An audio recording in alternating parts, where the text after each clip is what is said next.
Short stories by Jude Mertens. The origins of Surrealism. Surrealism first originated in the 1910s. It was a literary movement before it crossed over into the arts. The first method used was automatism, or automatic writing, wherein the writer would write whatever would come to mind, free from self-critiquing. The goal was to let the subconscious gain more control and create an unbridled form of work. Officially consecrated in Paris in 1924 with the publication of the Manifesto of Surrealism by the poet and critic André Breton, Surrealism became an international and intellectual political movement. Breton, the trained psychiatrist, along with French poets Louis Aragon and Paul Eluard and Philippe Soupault, were influenced by the psychological theories and dream studies of Sigmund Freud and the political ideas of Karl Marx. Surrealism was deeply affected by the time's modern psychology and the psychology behind the subconscious. Surrealism was also a sequel to the Dadaist movement and a decade prior. Both sought to do away with traditional modes of making art. Surrealism took this a step further by questioning the rules of the mind and embracing the raw, more animal part of it. Short stories existed before humans even wrote. Storytellers would often have committed to memory a rhyme with verses about a tale. Tales have existed for as long as humans have. They are the way we construct and pass on advice, morality, information, and warnings. We have many different kinds of tales. Of the some of the more popular are fairy tales, legends, and ghost stories, etc. The main difference between a novel and a short story is length. A novel has plenty of time to world build and develop characters and motive. Short stories don't, so the execution of said short story has to be more direct in getting to the outcome. Short stories gained popularity in the 19th century. This was because there was a growing market for different kinds of magazines and other publication. Many popular authors from this time persist in being relevant today. Some examples are Arthur Conan Doyle, Charles Dickens, and Edgar Allan Poe. Some say with the advent of technology, we are going through another major shift in the style of short stories. There are so many platforms on which to share this type of work. There's podcasts, blogs, video, on top of standardized means of publishing.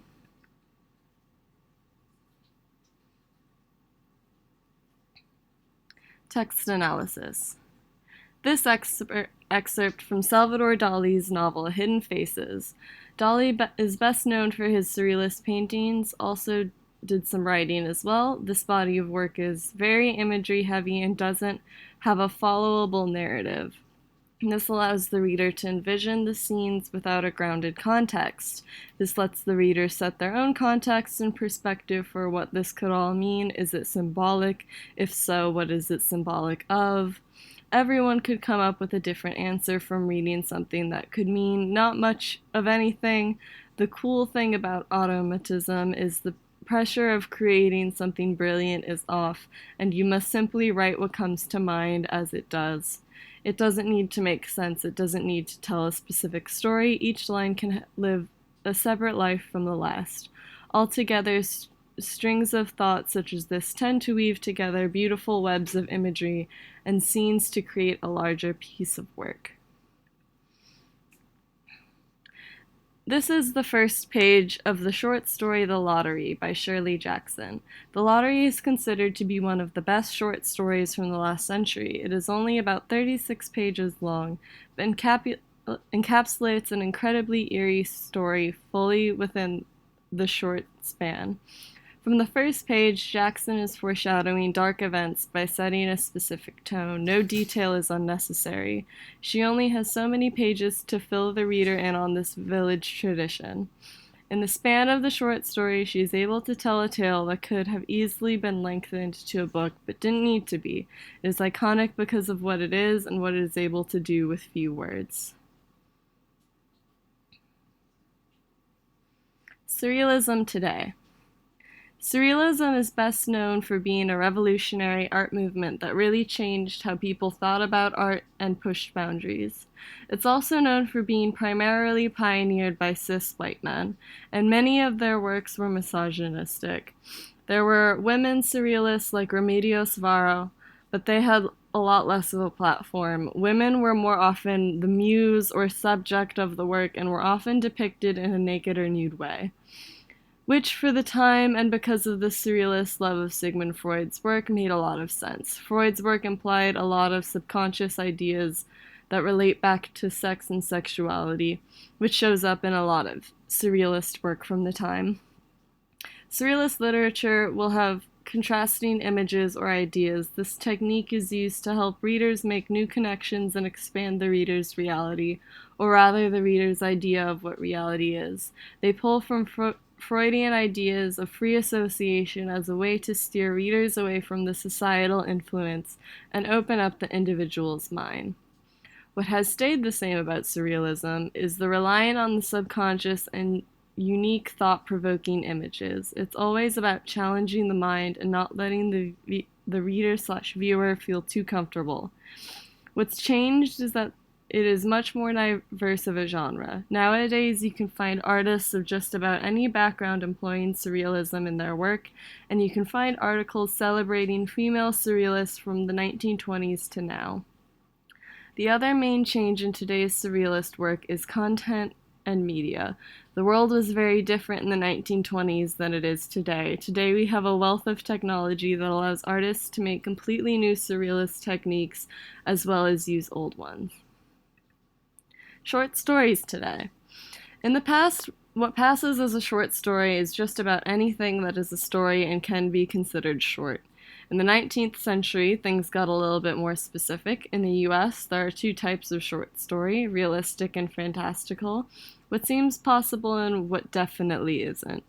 In the United States, the short story, as in Germany, evolved in two strains. On the one hand, there appeared the realistic story that is sought objectively to deal with seemingly real places, events, or persons. On the other hand, there developed the Impressionist story, a tale shaped and given meaning by the consciousness and psychological attitudes of the narrator.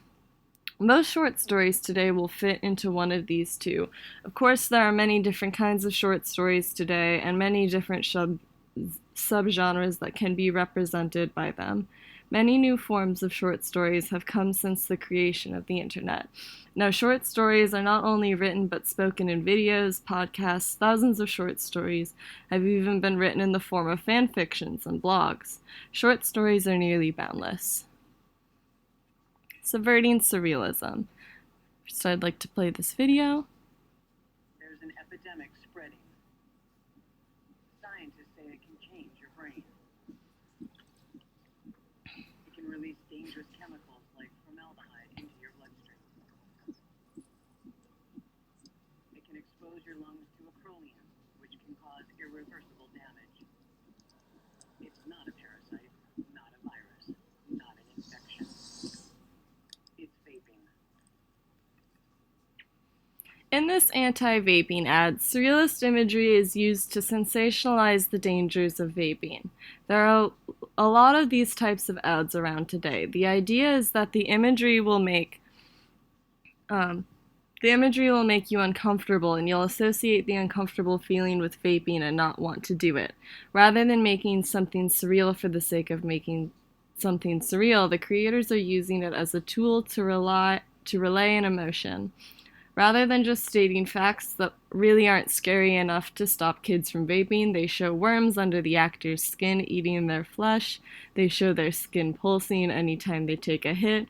It's more graphic than the exact truth, so it sticks in people's minds more, primarily your subconscious.